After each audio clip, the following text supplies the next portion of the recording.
Hello, everybody. It's your old friend Boise doing another daily sobriety vlog. Yay! Today's Saturday, April 25th, 2026.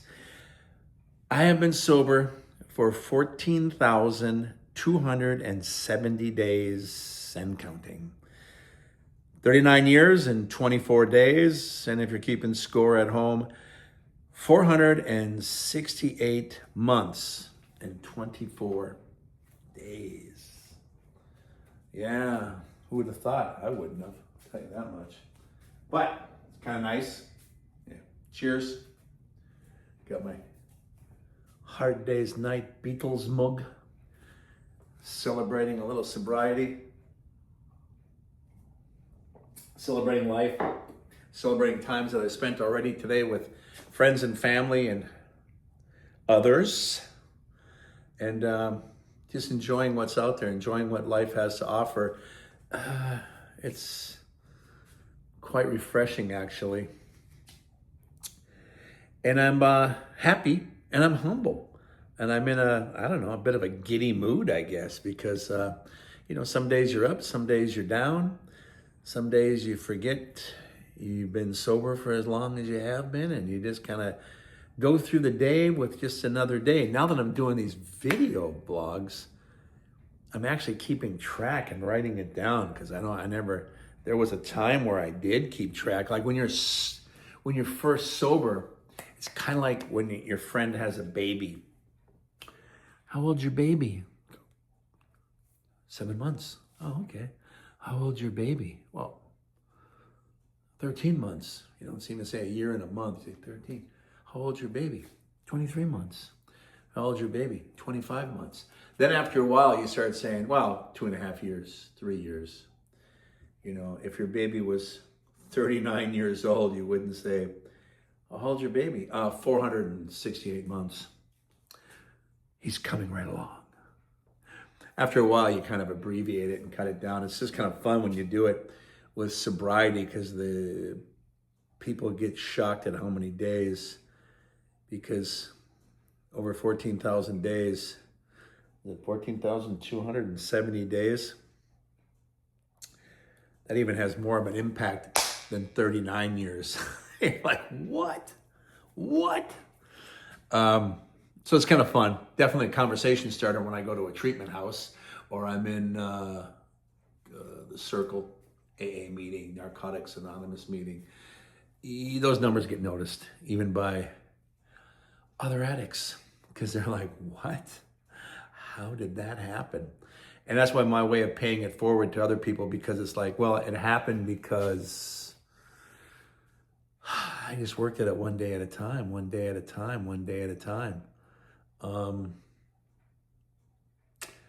Reminds me of that goofy little claymation. I think it was Santa Claus is Coming to Town, where the Winter Warlock is walking. They put one foot in front of the other, and soon you'll be walking out the door.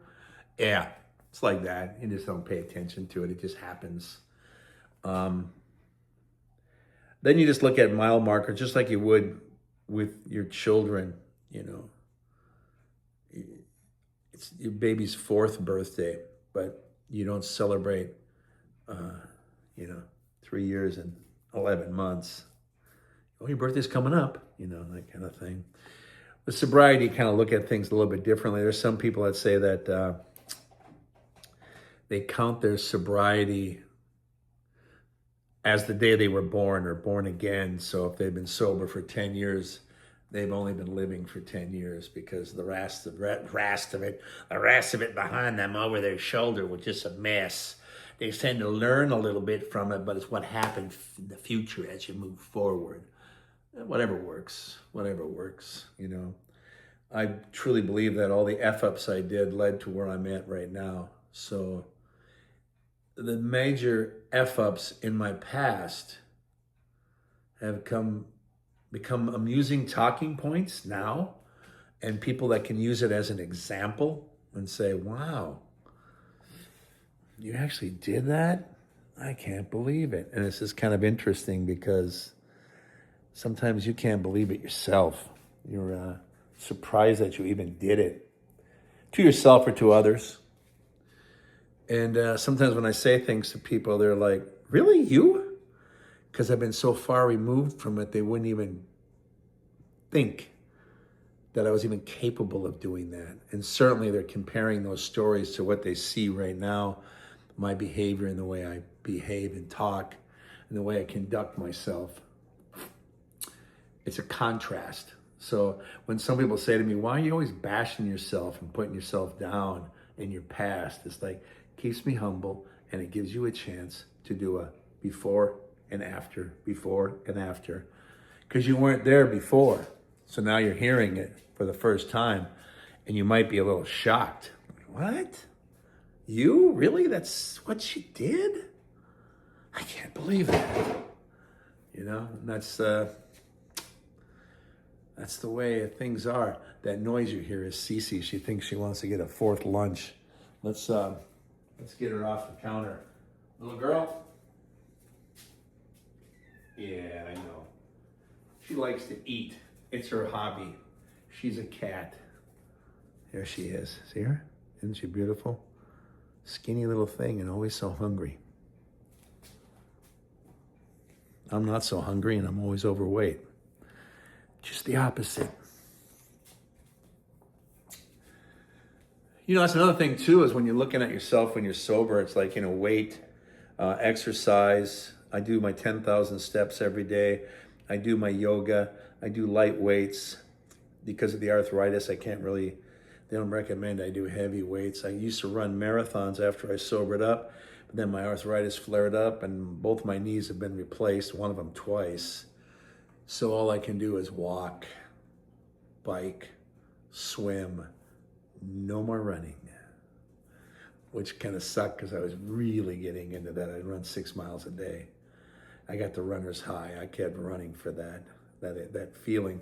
Because the amazing thing is that during the runner's high, you run till your body can almost not take it, and all of a sudden, oh man, I got my second win. This feels great. It's no different than hitting cocaine or heroin, because all your inhibitors get blocked and the blood starts to flow because it's got nowhere to go and stop, and everything just moves, and it's a runner's high. Just like when you, oh, wow. Same as running. I just said that, well, at least I'm doing it in a healthy way. The amazing thing about drugs is that they block certain things in our body, and our body reacts to it. It isn't so much the drug makes you high, it's the reaction that makes you high.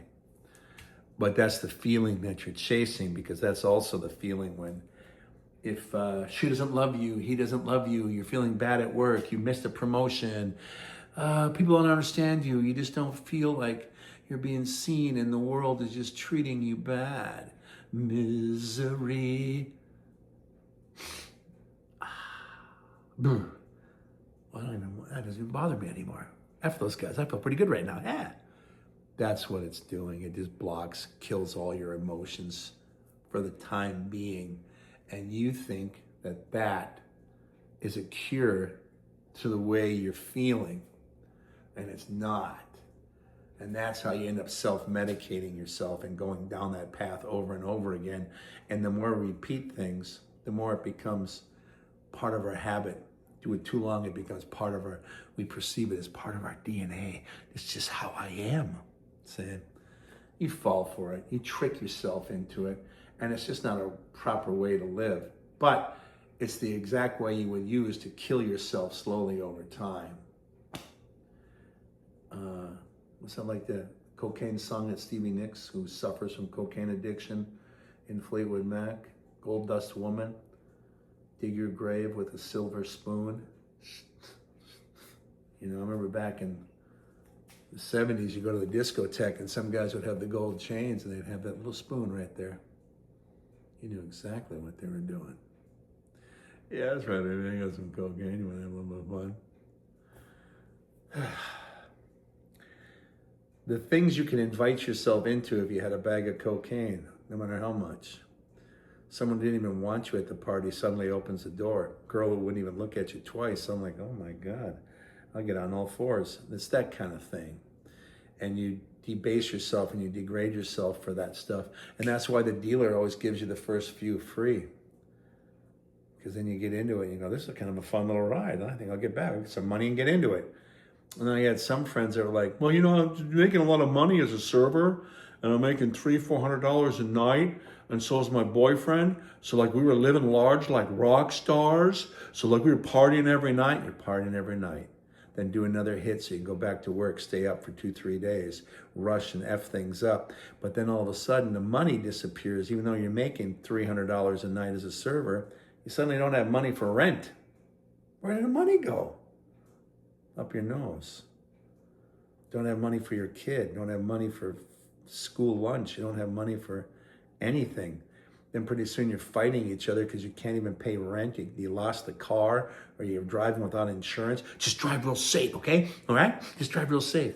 And you start making these stupid ass moves because you want to maintain this fantasy lifestyle. You're a rock star. You're a rap star. You're the bomb. You're the shiznick. You're actually just shit. And other people outside you and your friends will see it, and they'll start making comments. And if you don't want to change, you can stop hanging around them. But when you're at that last party, you met some real fun people that like to do a little blow. Well, those are your new friends. But you don't even realize it until you look back after in treatment. You just went down a level because your friends wouldn't even hang around those people. And then you're blowing with them. Hey, this is so cool. And then pretty soon you're the problem. You're the one that stands out.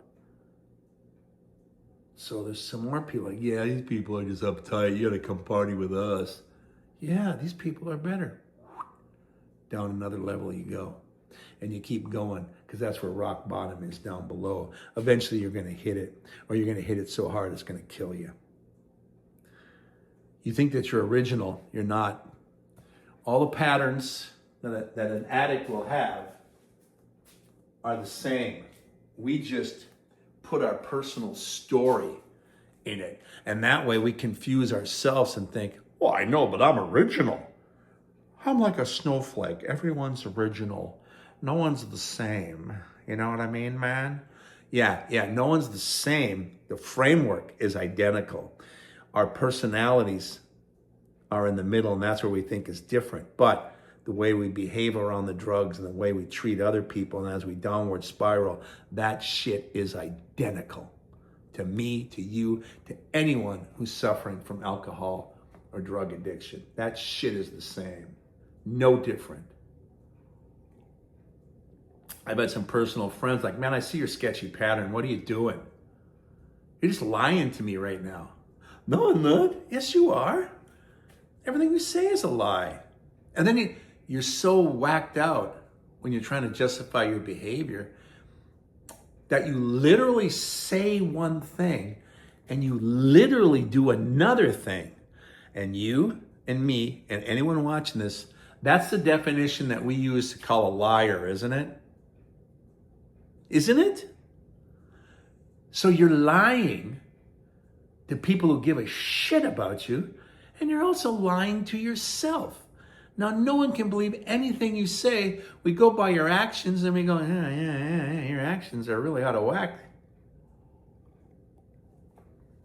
You got a problem. Problem is you, man. I can't do anything around you. And then you go to another lower level and you keep going down. You're like the Titanic, but you're sinking slowly. And your argument is to rearrange the deck chairs. It's effing sad. It's effing embarrassing. I've done it. If you are chasing a sober life right now, you've done it too. You're going to sit back and say, good God, he's absolutely right. If you think I'm full of shit, you haven't hit rock bottom yet, but you recognize where you're going, level to level to level, you're going down. It's like when I remember when I was in the treatment house and they were handing out the big book for alcoholics, and you read that. And a lot of those stories from the late 20s and mostly the 30s. And the amazing thing to me was I'm reading about certain characters and I'm recognizing their pattern. But I'm not recognizing it as a pattern. I'm like, hey, this is exactly like me, but back in 1930. Was someone following me? How does this? Did someone teleport back in time and write this? How can this be exactly what I said to some people or exactly how I feel? Those patterns that alcoholic and drug addict had in 1930s is the same as you're having right now. And if it's 2026 and you're reading that book, it's almost 100 years, generations, decades of alcoholics and addicts went through the same thing. Same thing. You are no different than they were. They are no different than you are. It's the pattern. It's the pattern. You have to recognize that pattern and recognize that you're helpless and you need help from other people so that you can break that pattern. Some of us, like me now, I would say that sobriety is more of a lifestyle than even a choice at this point. I wouldn't even want to. That'd be like offering me a shit sandwich. Oh, we cut it at an angle, put mayonnaise on it, and gave you a pickle. Come on. Nah, I'll pass. I'll pass on the shit sandwich. See, the thing is, I have learned that I'm still going to be hurt. I'm still going to be damaged by other people. Certain things are going to set me back. And it's at that point, are you going to give up? Or are you going to go back to where you were and do that shit? Or are you going to try to rise up? What brought you to your knees? What can you do to recover physically, financially, emotionally? And every time you do, you get stronger. And we've all seen like movies like Rocky. I mean, I love Burgess Meredith because he's always, you're going to find me quoting him from movies all the time. He's the coolest character ever. And he played Nick, Rocky's coach. And just little things like, it don't matter if you get knocked down, Rocky. It's a matter if you get up. That's it. Yo, Nick, all right, you got it. All right. Quit yelling, man. Yeah, that's all it is, man. And that's life. He got physically knocked down, but you are physically knocking yourself down, and you are physically damaging yourself emotionally. And then to justify it, you're hurting other family members, especially if you have children, you're hurting them. And what kind of an example do you lead for them? Because I'll tell you what, if you're a smoker, like I was, your parents were smokers, or at least one of them was. And when you got caught smoking, what did you say?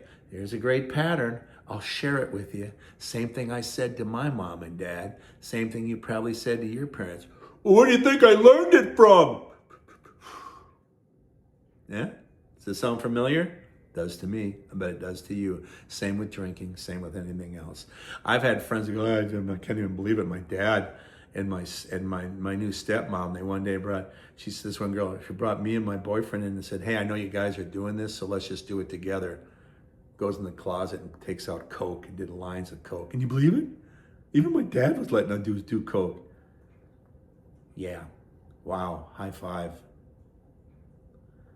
Jesus Christ, Dad. You always want to be one of the kids. You're like the McConaughey character who's already graduated from high school but drives this Camaro 5 years later to the high school. All right. How's it going? Still stuck in that time because you wanted to be the cool guy, the cool dad. It's sad. It's pathetic, actually. And that's just a quick example that was shared with me. I've got more horrific stories too, but we're not going to get into that today. But we go back in time and we talk about certain things. And there's a pattern. Recognize the pattern. Recognize what you can do to break that pattern. It's very important. And I thank you for hanging out with me on the sobriety vlog. Thank you so much, the daily sobriety vlog. Once again, it's Saturday, April 25th, 2026.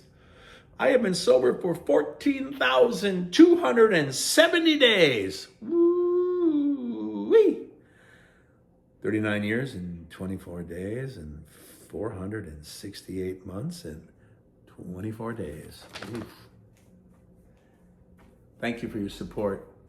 I hope I'm able to help you and support you in your journey and in your sobriety. Make sure you like, comment, subscribe, all the algorithm stuff we're supposed to do, but this is what also keeps us connected. You can't be connected with me if you don't connect. You can't be connected with me if you don't tell me how long you've been sober. You can't be connected with me if you don't tell me what are some of the obstacles and some of the challenges you have, some of the things that make you feel down. Share with me some of the things that uplift you, because I can share it with other people as well. And in the comments, you can share it with each other, because we do have a community. Got Midge's butt hanging out over here, my little cat's here. Life is beautiful. Enjoy it. But thank you. And it's Patreon, Buy Me a Coffee, Venmo, Cash App, all the usual suspects. Please feel free to help us so that we can help others with our outreach program. And more importantly, like I was talking about, children who feel the damage, they're the ones that get damaged. We want to make sure that we help the children, because the sins of the mothers and the fathers and the family just make a strong impact on the children. And that's the damage that they carry with them. And we've all been damaged in our lives. Some of us have horrific damage. Some of us just have a neglect, which is hard enough as it is. But all that stuff is what's holding us back.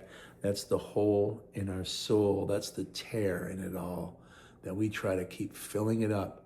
Might be just cookies and ice cream. Might just be cocaine. Might just be heroin. Might just be booze. Because as soon as you get that fix, you feel pretty good. But once that fix is done, you crash hard, it's back. And God help you if you did something while you're high on coke and did more damage. Now that hole's even bigger. It's harder to keep closing it when you keep ripping it open. I'm saying that from experience. You are understanding it from your experience. That way you know that I'm shooting you straight. I am not giving you a BS story. Our patterns are the same. It doesn't matter if I'm 65. It doesn't matter if you're 15. Oh, just an old man. Yeah, same pattern, kid. Get used to it. I already know what path you're on. I could destroy you with a chess match right now, because you have no idea what kind of moves that are going to checkmate you all along the way in your whole life. And that's what this community is all about. We learn from each other. We learn from other people's mistakes, and hopefully we don't get stupid enough to do it ourselves. But most times we do. At least if we realize it, we don't get so damn deep in it like this person did who's explaining it. Yeah, I recognize it. I effed up too. I'm going to try something different, instead of keep doing it because I'm different. I'm an original person. I'm like a snowflake. I'm original. And you melt real quickly under the light of truth. With that being said, thank you for joining me. Thank you for being part of the community. In the words of Ringo, peace and love, everybody. Peace and love. And I appreciate the fact that you joined me again. It means a lot, from the bottom of my soul to the top of my head, or the bottom of my feet to the top of my head, bottom of my heart to the top of my head. Sometimes I can't even get my own catchphrases correct. I don't understand. But I think it's because I might be getting old and there's so many words switching around up there in the station. I get a bit confused, but thank God I keep the train on the track and keep it moving on time. At least I got that going for me. Anyways, thank you so much. I'm serious. I love you. I wish you a lot of love, respect, and success. Please like, comment, subscribe. Let us know how you're doing. Then what old people do, and hey, text me. Thanks for being part of the community. feel like I'm stammering. It really does mean something. Thank you. I'll see you again. Love you. Bye-bye.